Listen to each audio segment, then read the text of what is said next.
Hello guys, welcome back to my channel. আশা করি তোমরা সবাই খুব ভালো আছো আর আমি অনেক ভালো আছি। দীর্ঘদিন পরে আবার রাজস্থানের ট্যুরের সাথে ফিরে এলাম। লাস্ট আমরা দেখেছিলাম, মানে কি দেখেছিলাম তোমাদের কি মনে আছে? যদি না মনে থাকে তাহলে উপরে রইলেও দেখে নাও লাস্ট কি দেখেছিলাম। লাস্ট আমরা দেখেছিলাম চিত্তরগড় দুর্গ। তো চিত্তরগড় দুর্গ থেকে আমরা এবার চিত্তরগড়ের সাইট সিন দেখতে চললাম। চিত্তরগড়ের আরও যে মন্দিরগুলো রয়েছে, যেমন লাস্ট আমরা চিত্তরগড় দুর্গের সাথে সাথে দেখেছিলাম মীরা মন্দির, এবং মীরা মন্দিরের পাশ দিয়ে আমরা যাচ্ছি এরপর আরও দুটো মন্দির এবং আরও কিছু স্থাপত্য শিল্প দেখতে। তো চলো সেখানে যাওয়া যাক। আর অবশ্যই বলে রাখি, আমার চ্যানেলে 10,000 সাবস্ক্রাইবার কমপ্লিট হয়ে গেছে এই লাস্ট 25 তারিখে। তো চলো, সেটা নিয়ে একটা সেলিব্রেশন ভিডিও তো অবশ্যই হওয়ার কথা, অবশ্যই হওয়ানোর চেষ্টা করব। তো তোমাদের সবাইকে অনেক অনেক অনেক অনেক অনেক ভালোবাসা, অনেক ধন্যবাদ। এভাবেই আমার পাশে থেকো, এভাবেই আমার জাস্ট অসাধারণ ফ্যামিলিকে আরও বেশি করে বাড়িয়ে নিয়ে চলো, এগিয়ে নিয়ে চলো। তো চলো আর বেশি বকবক না করে এবার চিত্তরগড়ের সাইট সিনের দিকে রওনা দেওয়া যাক।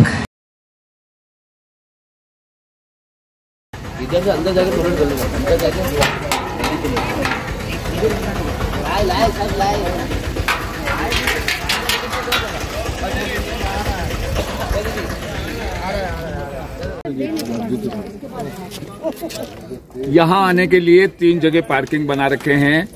सीनियर सिटीजन के हिसाब से ये बना रखा है। बाकी एक वो पार्किंग है, उधर से आना जाना पड़ता है। एक वो लंबा वाला, तीनों पार्किंग एक ही जगह मिलता है। यहाँ हम लोग 4 मोनूमेंट देखेंगे। सामने जो टावर बना है, उस टावर को विजय स्तंभ कहते हैं। ये विजय का प्रतीक चिन्ह है। महाराणा कुंभा ने जब गुजरात और मध्य प्रदेश 2 स्टेट के मुगलों को युद्ध में हराने के पश्चात जब राणा कुंभा का विजय हुआ, उस विजय की याद में इस टावर को बनाया था।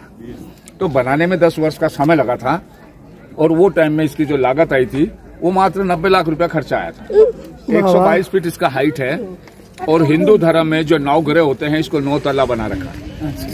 157 स्टेप्स होते हैं ऊपर जाने के लिए, लेकिन कोरोना काल के टाइम से भारत सरकार ने इसको बंद कर दिया ऊपर जाने के लिए। जस्ट इस टावर के नीचे ये पीपल का पेड़ है, जहाँ बगीचा गार्डन जो बना है वो बाद में बनाया गया था। पहले बगीचा गार्डन नहीं था। वो बगीचा वाला जो एरिया है वो 40 फीट डीप था।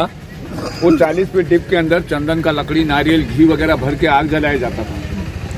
जब भी राजाओं का युद्ध मुगलों से हुआ, युद्ध में राजा लोग मैदान में मारा गया, तो उनकी रानियों ने जलती हुई चिता में जौहर किया। पहला जौहर रानी पद्मिनी ने किया था 1303 के अंदर 16,000 लेडीज के साथ। दूसरा जौहर रानी कर्णावती जो उदय सिंह की मदर ने किया था 13,000 लेडीज के साथ। दोनों रानियों का जो समाधि बना हुआ मेमोरियल जो है, आपको मैं बताऊंगा इस गार्डन के अंदर में। उसके बाद वो नीचे वाला जो मंदिर है, उस मंदिर का निर्माण 11वीं शताब्दी में राजा भोज ने किया था। कहावत है ना, राजा भोज कहाँ गंगू तेली, ये बनाया था। और 14th सेंचुरी के अटैक में जब अलाउद्दीन खिलजी ने भांग दिया, तो राणा कुंभा के फादर थे महाराणा मोकल, उन्होंने उस मंदिर को रिनोवेशन किया था 1428 में। तो महाराणा मोकल ने इसमें भंगा हुआ मूर्ति निकाल करके एक लाइमस्टोन लिया 9 फीट हाइट का, और उसको कारीगरों द्वारा खुदाई करके भगवान शिव के अवतार होते ब्रह्मा, विष्णु, महेश, शिव की प्रतिमा आप देखेंगे उसमें जो 9 फीट हाइट की है। उसके राइट साइड से खड़े होकर ऊपर से नीचे देखेगा तो पानी का टैंक है, जो रानी लोग चांद करने के लिए आता था उधर से। ठीक है ना, हम लोग इधर से जाएगा और इधर से जाएगा। आप भी कर सकते हो, आप भी कर सकते हैं।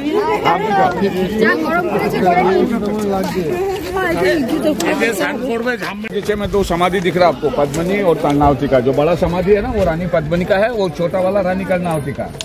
यही 2 समाधि दिख रहा ना, ये जौहर वाला जो बाद में गार्डन बाद में बनाया था, पहले गार्डन नहीं था। ये पहले एरिया 40 फीट नीचे खाई था ना, वही समाधि वगैरह बना है रानी पर। चलिए, ये सारा आता घाट है, आता घाट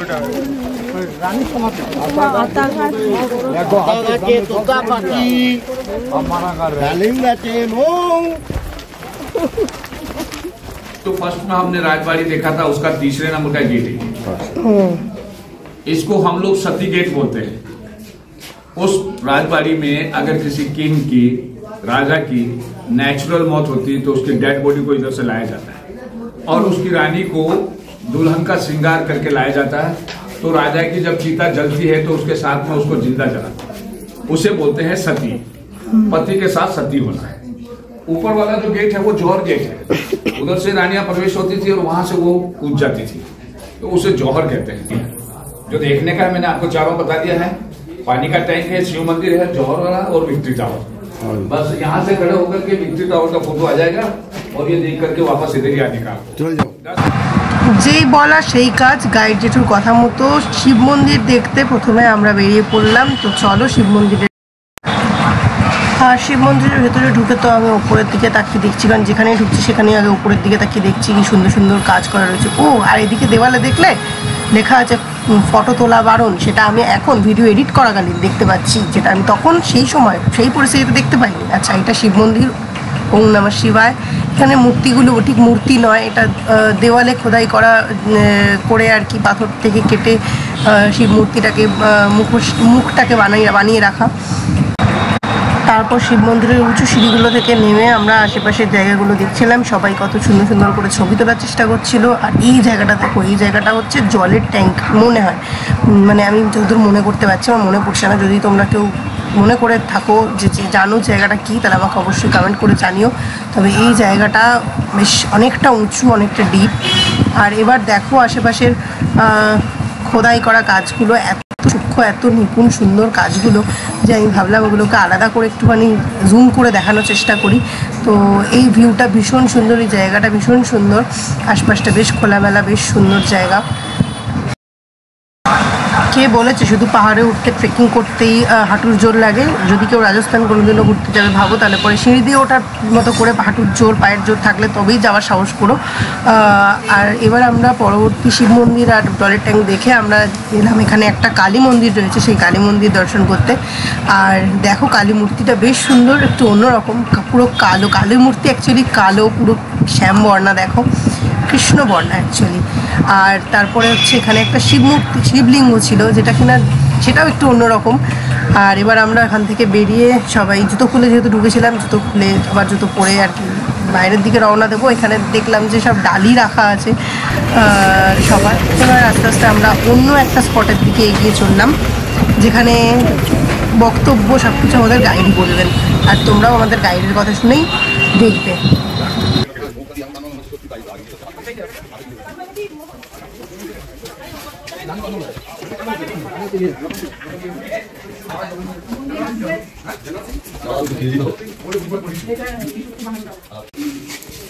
जैसा मैंने आपसे कहा कि रानी पद्मिनी का जो है, रानी पद्मिनी को जो दिखाया गया था ना, उसको इसी बिल्डिंग में लाया गया था। इधर ला करके इसी रास्ते से ले जाया गया और उस कमरे में ले जाके खड़ा किया था। पीछे जो कमरा दिख रहा ना, उसमें रूपा का प्लेट लगाया था, जो रूपा का प्लेट मुगल लोग ले गया था चोरी करके। बाद में वो बिल्डिंग में आज के जमाने के बड़े बड़े कांच लगाए थे बंद, वो करनी सेना ने भांग दिया था। अभी इसमें कुछ भी नहीं। तो यहाँ से दिखा करके अलाउद्दीन खिलजी को जब राजा ने अपने सेनापतियों के साथ में उसको गेट पे छोड़ने गया था, तो धोखे से अलाउद्दीन खिलजी ने राजा को गेट पर रोक दिया। अलाउद्दीन खिलजी ने सोचा कि पानी में अगर इतनी सुंदर है तो फेस टू फेस कितना सुंदर होगा। उसको पाने के लिए अलाउद्दीन खिलजी ने राजा को गेट पे बंदी बनाया और कहा कि आप अपना रानी को इधर बुलाइए, हम आपको आजाद कर देगा। तो राजा के साथ दो सेनापति थे, चीफ कमांडर गोरा और बादल। तो एक सैनिक वहां रुका और दूसरा इधर आया और रानी से कहा कि अलाउद्दीन खिलजी ने राजा को गेट पर रोक दिया है और वो आपको पाना चाहता है। तो रानी पद्मिनी ने अपना सैनिक के साथ संदेश भेजा कि जाकर अलाउद्दीन खिलजी से बोलो कि पद्मिनी उधर आने के लिए एक शर्त पर तैयार है, पहले उसका जो दासी लोग है उसके लिए 700 पालकी बनाकर भेजेगा। तो अलाउद्दीन खिलजी एग्री हो गया था और 700 पालकी बना के इधर भेजा। उन पालकियों में रानी नहीं जाकर के सारा सैनिक लोग विद वेपन के गेट पे पहुंचा दिया। गेट पे पहुंचने पे पता चला कि अलाउद्दीन खिलजी को कि इसमें रानी नहीं और सारा सैनिक है। वो युद्ध हुआ था 1303 में। युद्ध में रतन सिंह गेट पे मौजूद थे, मारे गए थे धोखे से। तो रानी पद्मिनी ने आग में जाग के जौहर वर्त कर लिया, लेकिन अलाउद्दीन खिलजी को इस बात का पता नहीं था कि रानी ने आग में कूद के जौहर किया। राजा के मरने के तुरंत बाद वो अंदर घुसा था रानी को पाने के लिए, लेकिन रानी कहीं मिली नहीं। तब उसने इस किले के अंदर जितने भी महल और मंदिर थे सबको नष्ट कर दिया और इस किले पे अपना अधिकार कर लिया। तो अपना अधिकार करने से पहले इस जगह को चित्रकूट के नाम से जानते थे। चित्रकूट से नाम हटा करके वो अभी पीछे आ गए। चलिए कहाँ ये घूमते मेले में, तो चित्रकूट के नाम से, तो चित्रकूट का नाम रहे हटा करके अलाउद्दीन खिलजी के बेटे खिजिर खां के नाम से उसका नाम खिजराबाद किया। तो 15वीं सेंचुरी में जब गुजरात के अहमद शाह ने हमला किया तो राजमाता कर्णावती ने हुमायूं की मदद मांगी और हुमायूं को चिट्ठी भेजा, उसमें एक राखी भेजा, उसको भाई बनाया और उसको आने में एक दिन का लेट हुआ। तब तक कर्णावती ने जौहर कर लिया और सेकेंड डे हुमायूं आया और ये किला जीत करके दिया, तब जाके इसका नाम चित्तौड़गढ़ हुआ। तो इस तरीके से इस पूरे राजमहल को, इस बिल्डिंग को 2 पार्ट में डिवाइड किया है। पहला जो पार्ट है ये राजा रानी के लिए बगीचा गार्डन था घूमने के लिए, है ना, वो गेट है उधर से। वो दूसरा गेट है अंदर जो पार्ट, वो लेडीज सर्वेंट पार्ट है। वो देखिए दासी थाक गए है, दासी का सारा फैसले के अंदर दिया हुआ है। अभी हम आपको उस कमरे में लेके चलेगा। वहाँ पे जो रूपा का प्लेट था वो मुगल लोग ले गए थे। बाद में आज वाले कांच भी तोड़े हुए दिखाऊंगा मैं आपको, कहाँ पद्मनी को दिखाया, कहाँ अलाउद्दीन खिलजी को। चलिए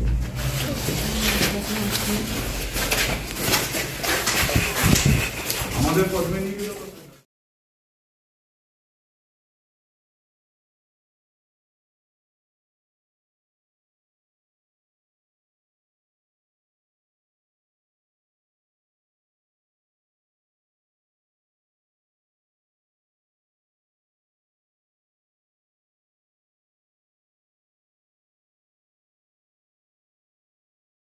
यहाँ खड़ा किया था इस पोजीशन में, और पीछे दोनों तरफ सेनापतियों ने उसकी गर्दन पे तलवार लगाया और उसका आंख से पट्टी खुला। तो उसको कहा कि आप इधर देखेगा तो पीछे रानी पद्मनी दिखाई देगा, है ना। तो यहाँ अलाउद्दीन खिलजी को खड़ा किया था और इस आईने में दिखाया था। जो आईना यहाँ चांदी का लगा रखा था ना रूपा का, वो मुगल लोग ले गया था। और इधर अलाउद्दीन खिलजी को, और पीछे जो राजमहल है वो समर पैलेस है, वो पैलेस का जो सीढ़ी बना है उस पर रानी को बिठाया और उसी का छवि पानी में गिरा तो उसको आईने में तुला। वो देखिए वो सामने महल है, पानी भी नीचे। हाँ, वो इधर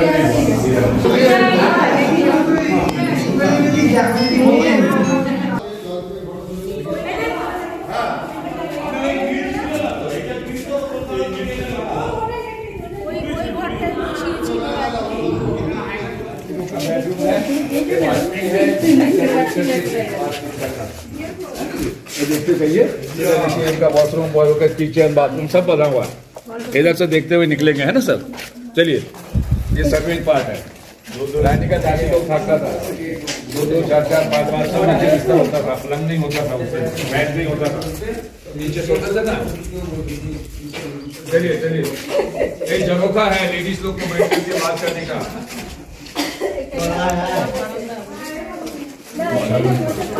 गुसल करने के लिए, गुसल करने के लिए।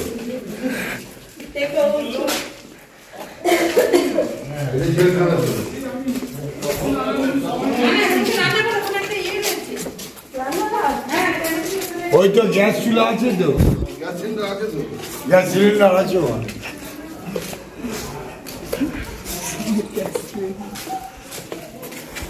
বুঝু বুঝু বুঝু বুঝু, তুই কি ফোড়ন দিলি আর তুই কি রান্না করলি, গাড়াই সবাই আছে।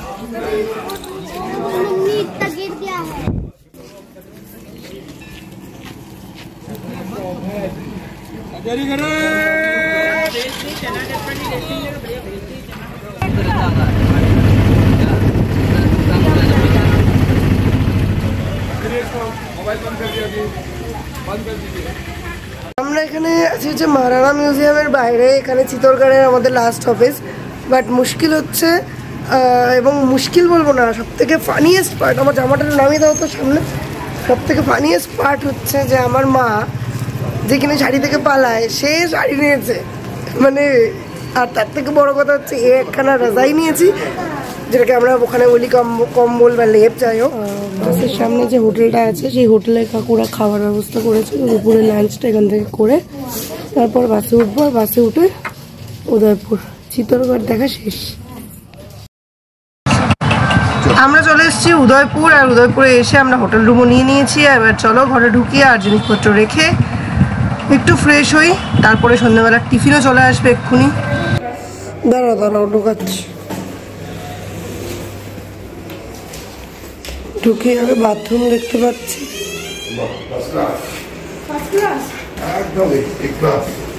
হ্যাঁ ভালো বাবা, দুদিন থাকতে হবে এখানে, ভালো না হলে না খুব গায়ে কিছুই করবে। চালের মধ্যে কিচ্ছু পারতাম না, পরিষ্কার জায়গা। দেখেছো, বলতে বলতেই আমাদের সন্ধ্যাবেলার টিফিন এসে হাজির, আমাদের একদম রুমের দরে দরে, যেখানে টিফিনে ছিল প্যাটিস আর একটা করে সসের প্যাকেট। তো চলো সন্ধ্যাবেলার টিফিনে প্যাটিস খেয়ে নেওয়া যাক।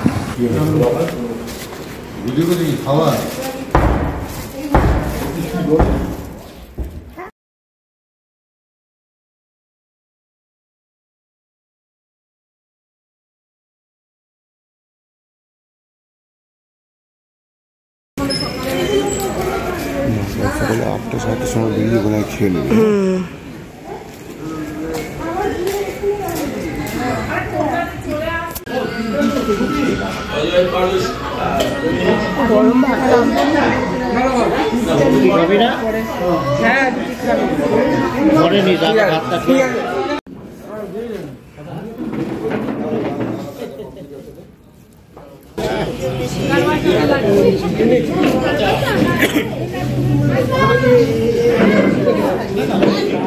এখানে আন্টির যে করবা চৌথ ছিল, তো খাওয়া দাওয়ার পরে আন্টি সবার জন্য রাত্রিবেলা প্রসাদ নিয়ে এসছে।